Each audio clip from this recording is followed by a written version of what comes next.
कि ब्रह्मलोक में गए हुए प्राणी भी पुनरावृत्ति के अंदर हैं अर्जुन। वैसे इस श्लोक का अनुवादकों ने गलत कर रखा है। इन्होंने ये लिख दिया कि मुझे प्राप्त होकर के किसी का जन्म नहीं होता। नहीं, इसका अर्थ ये है कि ब्रह्मलोक में गए हुए प्राणी भी पुनरावृत्ति यानी पुनर्जन्म मृत्यु के अंदर हैं अर्जुन। और जो ये नहीं जानता कि ओम के जाप वाला ब्रह्मलोक में गया, ब्रह्मलोक में गए हुए भी जन्म मृत्यु में रहते हैं, वो मुझे प्राप्त होकर भी पुनर्जन्म है अर्जुन। मुझे प्राप्त होकर भी उनका पुनर्जन्म है अर्जुन। इसका यथार्थ अनुवाद ये है। उन्होंने गलत कर रखा है। यदि उनकी माने एक गलत अनुवादकों की, ये झूठे अनुवाद कर रखे, इनको ज्ञान नहीं था। यदि इनकी बात को बड़ा करें कि गीता ज्ञानदाता ये कह रहा है कि मुझे प्राप्त होकर किसी का जन्म मृत्यु नहीं होता, ये गीता अध्याय नंबर 2 के श्लोक नंबर 12 में, गीता अध्याय नंबर 4 के श्लोक नंबर 5 में और 9 में, गीता अध्याय नंबर 10 के श्लोक नंबर 2 में ये स्वयं स्वीकार करता है कि अर्जुन तेरे और मेरे बहुत जन्म हो चुके हैं, तू नहीं जानता मैं जानता हूं। हम पहले भी जन्मे थे, आगे भी जन्मेंगे, केवल वर्तमान में ही नहीं है। और यह भी स्पष्ट करता है 10वें अध्याय के दूसरे श्लोक में कि मेरी उत्पत्ति को ये देवता और ऋषि नहीं जानते, क्योंकि इनको उत्पन्न करने वाला मैं हूं। क्योंकि ब्रह्मा विष्णु महेश ये 33 करोड़ देवता, 88,000 ऋषि, जो ये सभी इस काल भगवान ब्रह्म के उत्पत्ति है।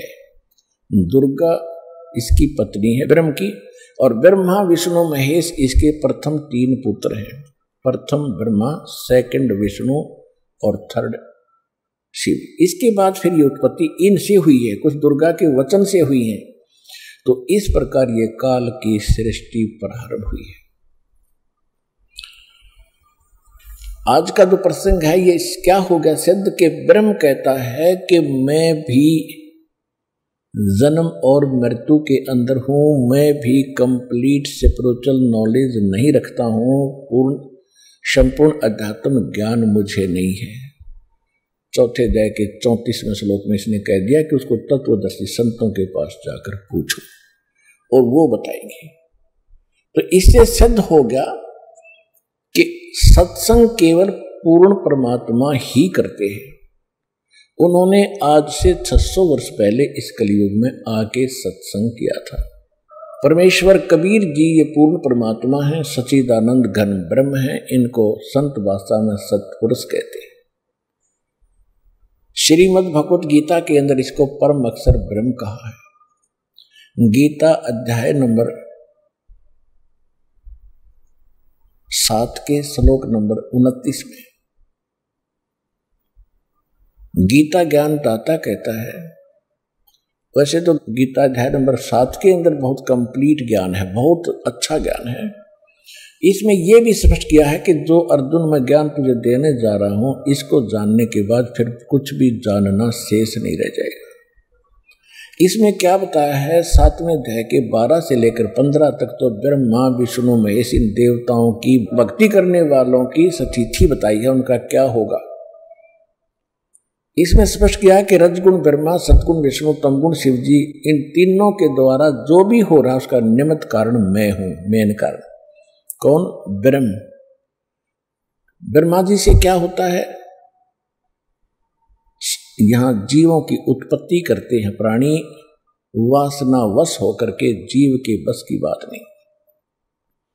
जैसे किसी ने शराब पी रखी है तो उसको चक्कर आना, गिर जाना, लड़खड़ा कर चलना, तुतला कर बोलना उसके बस की बात नहीं, उसके उस नशा है। इसी प्रकार इस ब्रह्मा जी से निकल रहे रजगुण के प्रभाव से सभी प्राणी युवा होते ही इनके ऊपर ये प्रभाव अपने आप ऑटोमेटिकली इफेक्ट करता है, जीव के बस की नहीं करती। तो जिस कारण से संतानों उत्पत्ति सभी प्राणी करते हैं, तो इससे क्या हो रहा है? जीवों की उत्पत्ति, मनुष्यों की उत्पत्ति जिनको ये खाता है। और विष्णु जी के सतोगुण से क्या है कि यह सतिथि एक दूसरे में मोह ममता प्यार और संपत्ति में मोह, माता पिता में ममता, बच्चों के अंदर प्रेम, पति पत्नी का, भाई बहन का प्यार, तो ये एक ऐसा जकड़ दिया जीव के बस का नहीं, इससे इधर उधर टस से मस हो जाए। और तीसरे देवता का आपको पता ही है क्या करता है, सबको मारता है, हर फिर भी हम इनको पूजते हैं। बताओ हमारी अकल पर पत्थर पड़ गए थे।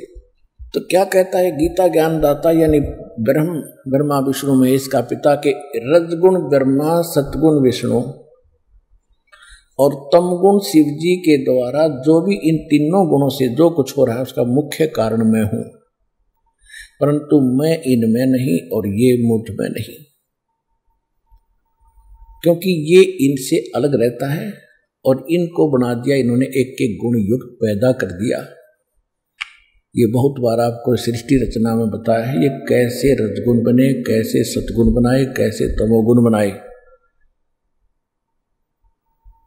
और इनसे जो कुछ हो रहा उसका निमित्त कारण मैं हूं, क्योंकि इसने 1 लाख मानव शरीरधारी प्राणियों को खाना पड़ता है। ये ऊपर का कवर यहां रह जाता है। सारे जीवन में जैसे भी ये सब शराब पीता है, तम्बाकू पीता है, तम्बाकू खाता है और चटपटे आहार करता है, उसकी वासना सूक्ष्म शरीर के अंदर लिप्त होती रहती है कुछ अंश, जैसे बादाम की गिरी खाने की होती है, ऊपर का छिलका नहीं, तो ये ऊपर का छिलका ये यहाँ छोड़ देता है, अंदर से वो गिरी निकालकर तपतशिला यानी एक तवी के ऊपर, बहुत बड़ा तवा है पत्थर का, उसके ऑटोमेटिक गर्म रहता है, उस पर पटक देता है और उससे फिर चटक मरते नहीं जीव उबालता है और उनसे निकाल कर गंध को फिर ये आहार करता है, आनंद लेता है।